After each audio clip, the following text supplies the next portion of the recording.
Halo teman-teman, ketemu saya lagi Bastian. Wah, sudah lama nih saya nggak upload di channel YouTube saya. Oke, setelah sekian lama non-aktif dan karena kesibukan ya. Jadi kali ini saya akan sharing terkait dengan model bisnis di dunia fotografi atau bagaimana cara mendapatkan cuan atau income melalui fotografi. Kita pakai model bisnis seperti apa sih gitu? Strateginya seperti apa sih? Kita akan belajar step by step atau bisa juga dikatakan sebagai tutorialnya bertahap.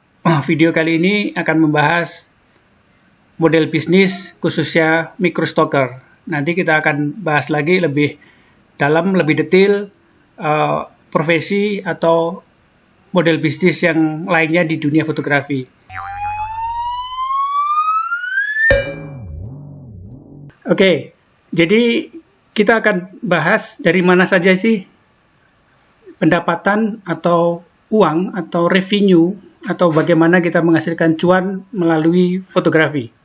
Ya, cukup luas fotografi di dunia dan di Indonesia merupakan salah satu sektor industri kreatif atau ekonomi kreatif dari 14 sektor yang ada.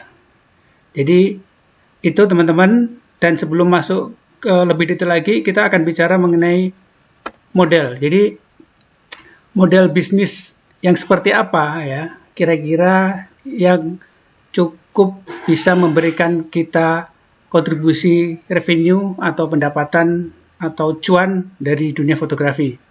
Jadi modelnya banyak, macam-macam. Bagaimana strategi kita untuk mendapatkan uang tadi? Ya, di sini kita akan belajar ya. Jadi belajarnya kita akan menggunakan tools. Jadi itu ya model bisnis khususnya di dalam dunia fotografi. Mungkin saya sedikit memberikan satu poin atau garis bawah bahwa yang kita bicarakan sebenarnya bukan dalam konteks profesional atau amatir. Kalau profesional dalam dunia fotografi sudah jelas ya, salah satu kelompok yang memang di dunia fotografi adalah jurnalis atau fotografer, kemudian mereka yang memang pendapatannya atau livelihood atau mata pencarian untuk hidup 100% dari fotografi. Jadi satu-satunya atau single revenue atau income untuk memenuhi kehidupannya. Jadi sebenarnya ada kriterianya, berapa sih per tahun income yang disebut atau masuk dalam kategori fotografer profesional. Biasanya kalau tidak salah di atas 10.000 US dollar atau di atasnya gitu ya. Tapi jangan salah, amatir atau hobis juga bisa mengenerate income yang akhirnya meskipun itu masih menjadi hobi juga bisa memberikan kontribusi income yang signifikan. Banyak contohnya. Jadi itu model bisnisnya beragam, tapi poinnya yang seperti saya sampaikan tadi, ini peluang untuk mendapatkan cuan atau pendapatan dari dunia fotografi. Nah, sebelum masuk lebih dalam, apa sih bisnis model itu? Ya, bisnis model itu atau bagaimana kita menjalankan satu bisnis proses yang kita miliki ya. Intinya kita bisa tahu nih, prototype bisnis atau blueprint bisnis yang kita jalankan, yang kita kerjakan, yang kita miliki. Jadi kalau kita punya kerangka bisnisnya, mungkin bahasa lainnya kalau kita sudah punya bisnis plan-nya untuk pengembangannya, ya kita dapat menggambarkan bagaimana revenue atau proyeksi profit. Kira-kira kita dapat pendapatan atau tadi profit, keuntungan dari berbagai komponen yang kita rencanakan. Jadi model bisnis itu. Termasuk juga model bisnis ini bisa dikatakan strategi ya. Strategi kita operate ya, how to operate our business. Jadi strategi ini cara bersaing dengan kompetitor, kemudian cara bersaing supaya bisa inovatif sehingga menjadi pilihan customer, menjadi pilihan klien dibandingkan dengan yang lain, itu ya. Dan intinya sederhananya adalah bisnis model itu adalah bagaimana rupa atau bentuk bisnis kita yang menguntungkan tersebut. Jadi bisnis yang menguntungkan. Kita bicara bisnis model atau model bisnis, tentu saja ujung-ujungnya adalah duit, UUD, ujung-ujungnya duit. Intinya namanya bisnis ya harus untung gitu. Kita bukan organisasi nirlaba, organisasi sosial yang tidak mengenerate keuntungan. Jadi, tapi bisa saja kita bisa menjalankannya sebagai social enterprise, ya, social entrepreneur. Jadi doing good, ya, melakukan sesuatu yang baik, tapi juga sustainable atau berkelanjutan dalam sisi income. Kita akan belajar menggunakan salah satu tools untuk mendevelop model bisnis di dunia fotografi. Jadi yang akan kita gunakan adalah bisnis model canvas, bentuknya canvas. Nah, kalau di sini kita bisa lihat nih judulnya atau Business Model Generation. Jadi ini semua mengacu pada buku Business Model Generation yang diterbitkan oleh Alexander Osterwalder and Yves Pinner tahun 2010.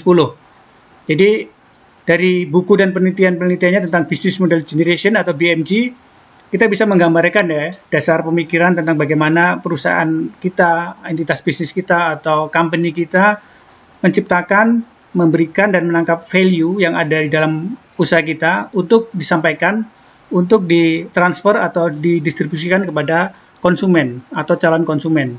Bagaimana kita bisa menjual value produk atau jasa kita ke konsumen dan menjadi pilihan konsumen. Jadi buku ini sejak tahun 2010 saya punya ya satu buku.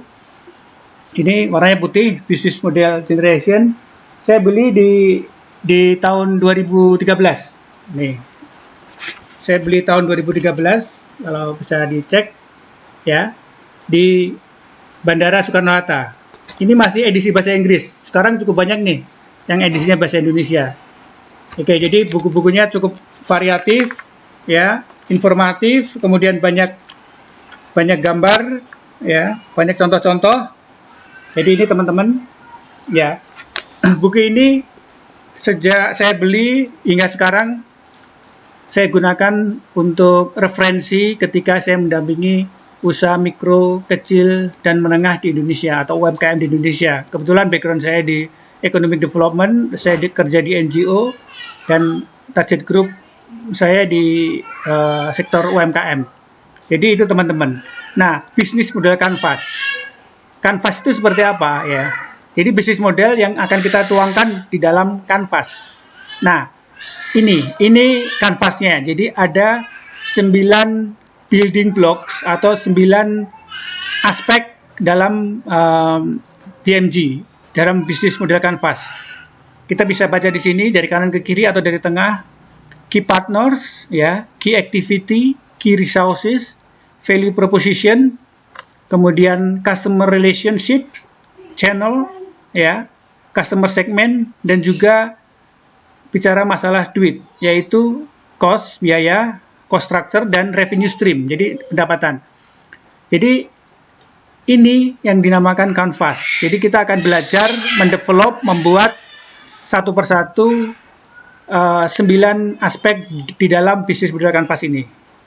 Ya, itu ya teman-teman, kita akan belajar langsung dan nanti melihat contohnya seperti apa. Nah, dalam bentuk yang lain, BMC ini bisa seperti ini. Jadi, klien atau customer segmennya, kemudian value proposisi. Value proposisi itu adalah satu nilai atau satu keunggulan atau satu manfaat ya dari produk, barang atau jasa kita yang bisa bermanfaat atau diterima oleh klien, ya, value proposisi. Jadi bagaimana kita mendistribusikan produk atau jasa kita, ya, melalui channel, how to, bagaimana, dan menjalin hubungannya setelah terjadi deal atau transaksi. Apakah kita hanya ingin sekali order atau mau dapat repeat order terus menerus dan disampaikan atau dipromosikan kemana-mana. Jadi seperti itu poinnya. Terus kemudian ada activity, key activity yang mendukung bisnis kita dalam meng-create value tadi. kemudian siapa saja partner kita dalam bisnis, sumber daya apa saja yang kita butuhkan di dalam bisnis, dan berikutnya biaya apa saja ya, biaya apa saja dalam bisnis. Kemudian tentu saja dari semua proses tadi, ujung-ujungnya adalah bagaimana kita dapat revenue dan untung, profit yang tebal. Selanjutnya kita akan praktek mengisi bisnis model Canvas sesuai dengan template ini ya. Jadi bisnis model Canvas ini design for, design by, dan juga kita bisa menentukan atau menulis waktunya. Bisa beberapa versi draft, nanti dikembangkan, dan juga versi final. Tapi meskipun sudah final, kita bisa mereviewnya. Jadi dinamis sesuai dengan perkembangan zaman. Saat pandemik seperti apa, setelah pandemik nanti juga bisa dirubah. Jadi itu teman-teman, kita akan isi semua ini. Dan praktek membuat model bisnis Canvas ini harus spesifik. Jadi kita mulai dulu dengan profesi atau sesuatu yang memang spesifik. Kita tidak membuat model bisnis yang general, yang umum. Jadi semakin spesifik akan semakin tajam model bisnis Canvas kita. Kita mau ngapain, ya, kita melakukan apa, itu jelas semuanya. Nah, praktek dalam hal ini kita akan memposisikan sebagai microstocker atau penggiat mikrostok, ya, pejuang receh katanya. Jadi ada mikrostok dan ada makrostok, tapi kita coba membuat model bisnisnya mikrostok, begitu ya. Dan sebenarnya kita juga tahu ya, untuk informasi kita semua bahwa ragam profesi di dunia fotografi itu cukup beragam ya. Jadi fotografi yang memberikan masukan atau kita bisa mendapatkan pemasukan atau income dari fotografi itu dalam profesi apa saja, baik profesional maupun amatir. Ya tentu saja seperti wartawan foto, jurnalis, ada wedding ya atau event, itu cukup banyak. Produk, industri atau di perusahaan, ada di industri tambang ya, transportasi dan lain sebagainya, cukup banyak. Stock photographer yang saya maksud ini. Kita akan bahas yang pekerjaan atau bidang kerja di mikrostok. Ada makrostok dan mikrostok ya. Bounty hunter, teman-teman saya kira hampir semuanya tahu ya, banyak lomba-lomba foto, video dan sebagainya juga online, Instagram ya, berhadiah yang lumayan besar, signifikan. HIPA, contohnya di internasional, itu hadiahnya 1,2 miliar sekian gitu ya. Dan kategori hadiah lainnya di bawahnya itu cukup luar biasa, ratusan juta. Di Indonesia pun juga ada yang memang hadiahnya di atas 100 juta ya, mobil dan lain sebagainya. Tiap tahun kalau mau membuat list of foto kontes di Indonesia saja itu cukup banyak. Nanti saya bisa share ini list lomba foto yang ada di Indonesia yang kategori tuna, kakap, sampai teri. Wah, berjibun. Saya kira itu bounty hunter atau memang iseng ya.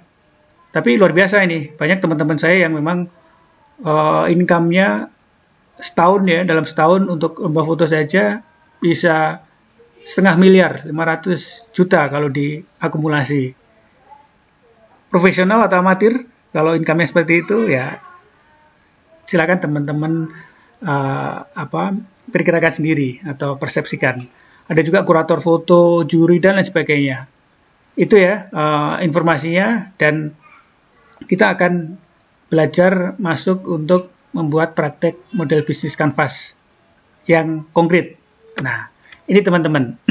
Jadi tadi setelah saya turunkan dari template, ini kita bikin yang bahasa Indonesia. Judulnya Canvas model usaha ya, bisnis model Canvas. Profesinya kita sebagai microstocker atau bidang usahanya atau jenis bisnisnya adalah microstocker. Kita akan mengisi ini target pelanggannya siapa, hubungan pelanggan, cara distribusi atau pelanggan mengetahui produk kita ya. Di poin 1 ini nilai tambah atau kelebihan produk kita dibanding dengan yang lain. Kegiatan utamanya di dalam mendukung bisnis sebagai microstocker, sumber daya utamanya apa saja, jejaring mungkin perlu atau tidak nih kita sebagai microstocker untuk jejaring, biayanya yang dibutuhkan sebagai microstocker, dan juga pendapatannya dari mana. Worth it atau tidak, gitu kata teman-teman. Untuk mengisi model bisnis kanvas ini dari mana? Dari titik yang mana? Dari kotak yang mana? Bisa dari nilai tambah ya, atau dari target pelanggan. Nah, kali ini kita mengisi dari target pelanggan karena kita sudah tahu nih, sebagai microstocker kita mau jual ke platform yang mana saja, ke stok foto agency yang mana saja, atau marketplace-nya mana saja. Ini ya, yang pertama kita isi siapa target pelanggan atau customer segmennya. Yang jelas ada Shutterstock ya, kemudian Adobe Stock, Getty Image atau iStock by Getty Image kalau yang microstock, kemudian Dreamstime, Pond5, Room Agency, dan lain sebagainya. Jadi ini target pelanggan. Jadi target pelanggan ini tidak selalu end konsumen atau end user, tapi bisa masuk dalam level platform atau stock foto agency. Dalam hal ini marketplace. Jadi kita tahu nih marketplace kita, jualan kita di sini ya. Nah, produk yang harus kita masukkan seperti apa? Jadi dalam konteks ini bisa foto, ilustrator, maupun video ya. Lebih spesifik lagi ke foto. Foto-foto seperti apa sih yang memang memberikan nilai tambah atau kelebihan dibanding foto-foto lainnya sehingga laku, sehingga bisa masuk atau diterima di stok foto seperti Shutterstock, Adobe Stock, dan dibeli oleh konsumennya Shutterstock tadi. Mereka yang subscribe atau berlangganan di marketplace ini, gitu ya. Jadi fotonya yang seperti apa, gitu kan? Yang foto biasa saja atau memang foto secara khusus.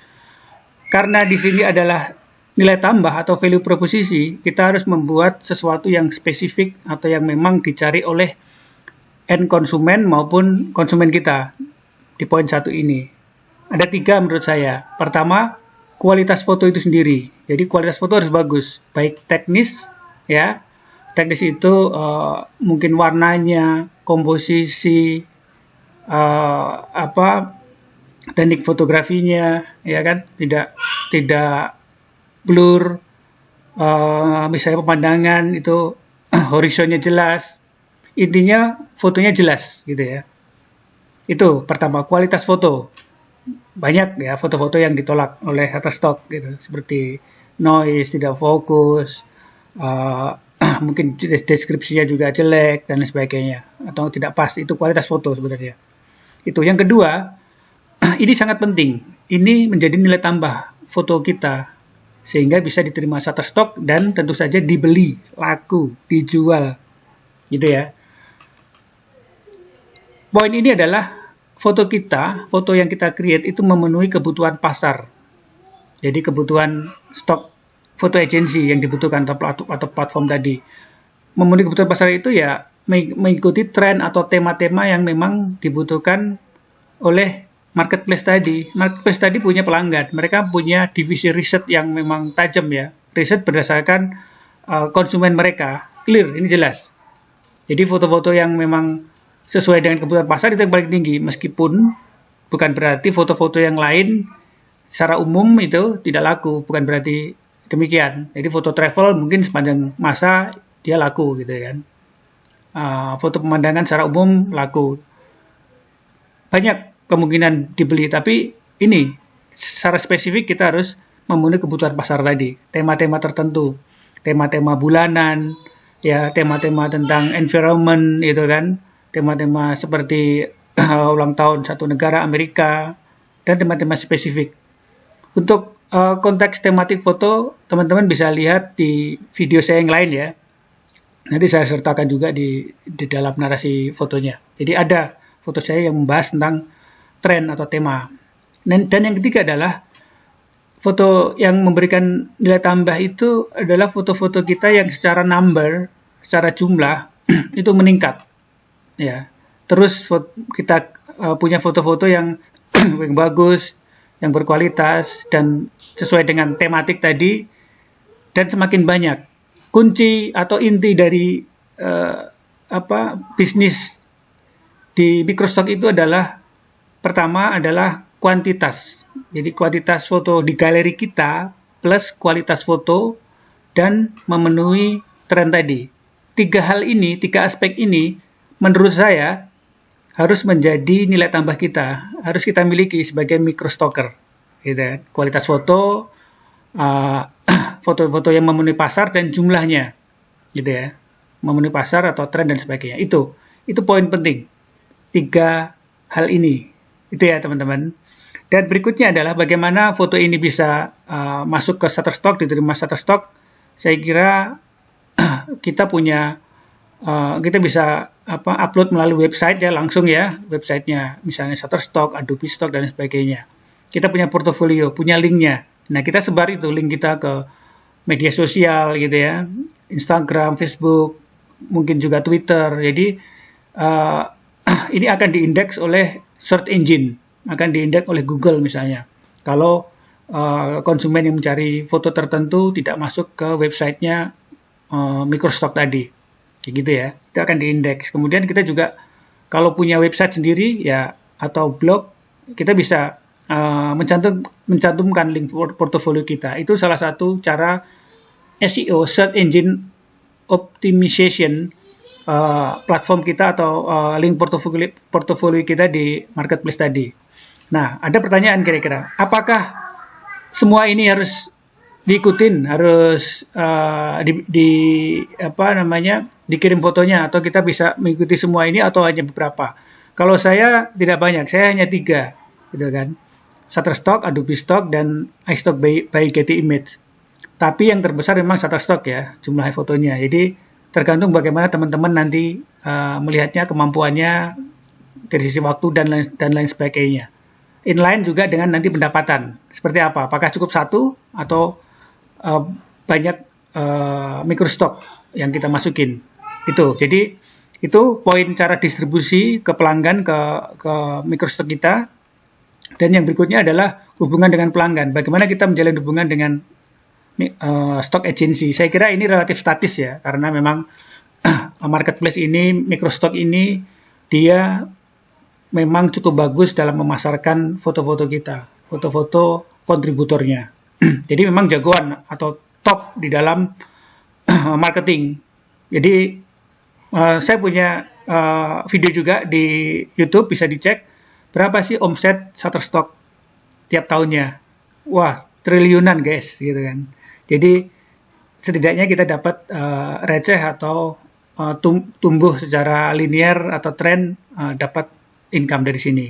Itu hubungan pelanggannya relatif statis, tidak kita apa-apain dengan Shutterstock atau Adobe dan Microstock lainnya, oke saja sih sebenarnya. Tapi kalau produk yang lain saya kira membangun hubungan dengan pelanggan itu penting. Nah, yang kelima, untuk menciptakan ini semua, menciptakan produk yang berkualitas dan sebagainya, kira-kira sumber daya utama apa yang kita butuhkan? Sumber daya utama di sini sebenarnya kalau kita microstocker ya kamera dan peralatan pendukung ya. Kamera yang kualitasnya bagus ya, minimum HD gitu ya,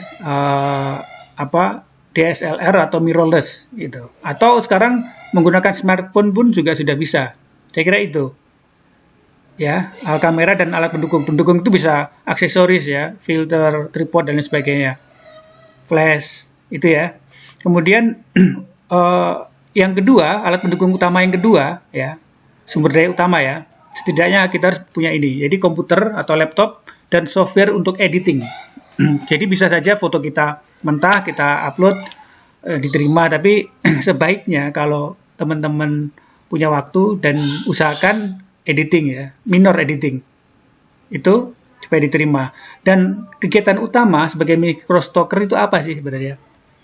Menurut saya yang pertama adalah create atau menciptakan foto, atau bisa saja hunting ya. Foto sesuai dengan tema, sesuai dengan kebutuhan pasar ya. Ini sesuai dengan kebutuhan pasar yang dibutuhkan, diminta oleh microstock agency. Jadi create itu bisa, kalau produk kita create foto produk gitu ya. Atau foto dengan unsur manusia di dalamnya ya kita create. Kita cari model, kita siapkan model rilis dan lain sebagainya. Saya kira itu. hunting ya mudah ya, ke lapangan gitu ya, jalan, foto sesuai kita foto, atau kita jalan ya potret semuanya, oh sepertinya ini cocok dengan tema-tema tertentu di microstock. Oke, upload. Itu kegiatan utamanya, jalan, hunting. Dan kedua, kegiatan utama yang lain adalah editing ya.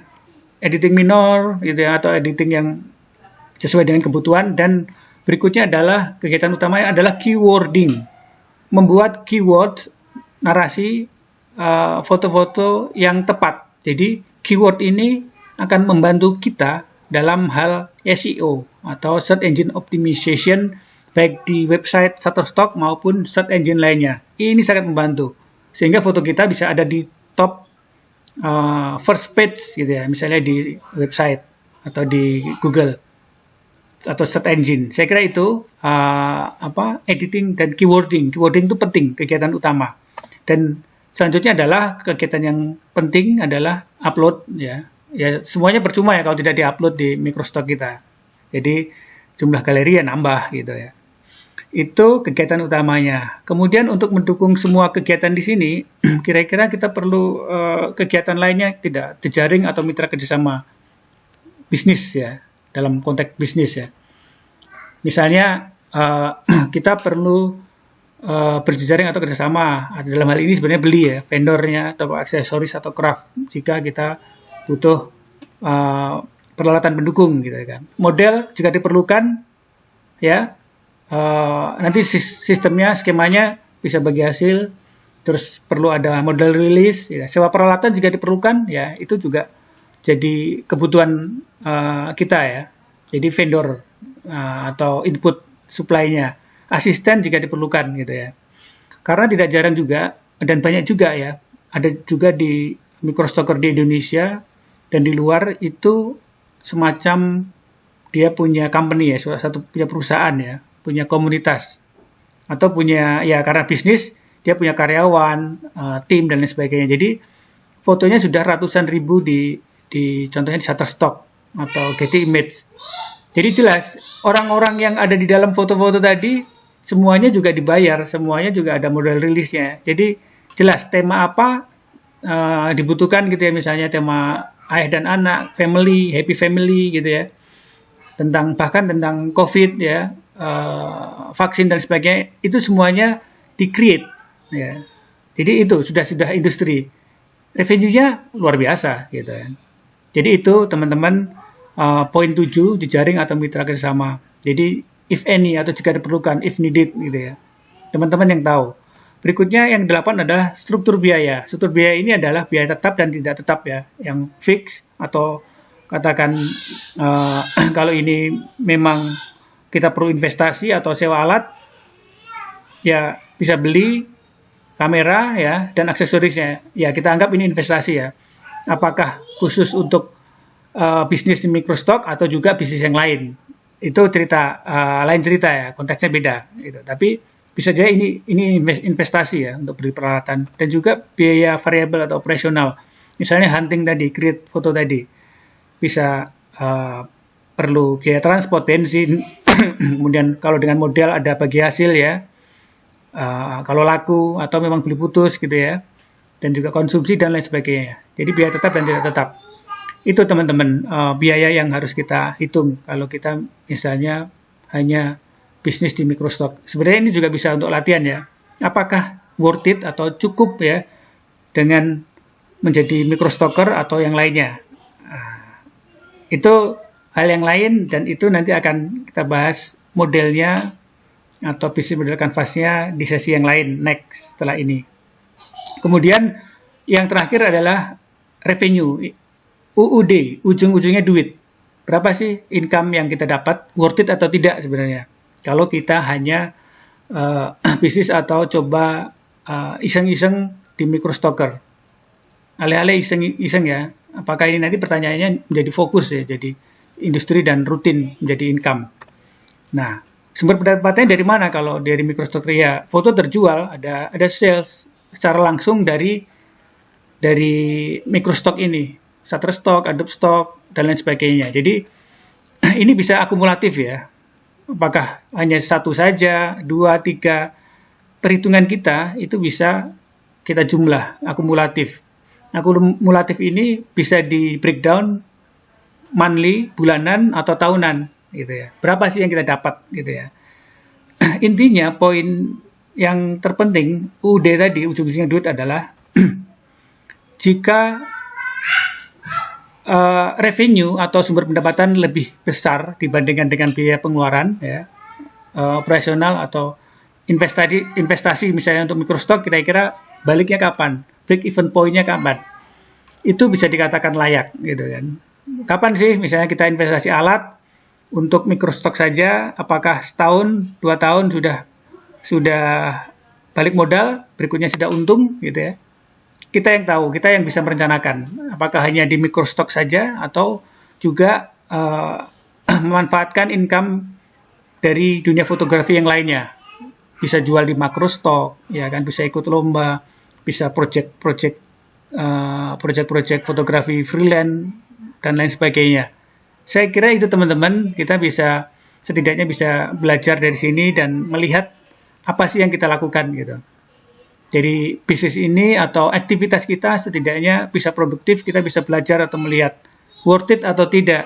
Misalnya jumlah stok foto kita terlepas dari kualitas ya, cukup banyak. Misalnya sudah 10.000 gitu. Apakah worth it gitu kan? Bisa saja itu worth it karena memang foto-foto kita bukan satu-satunya ditaruh di microstock.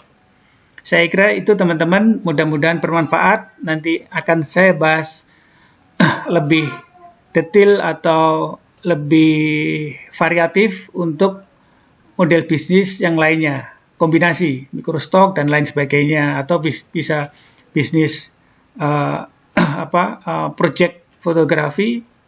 Mudah-mudahan bermanfaat dan selalu jaga kesehatan. Kalau keluar, jaga protokol dan tetap produktif. Jangan lupa subscribe ya. Terima kasih.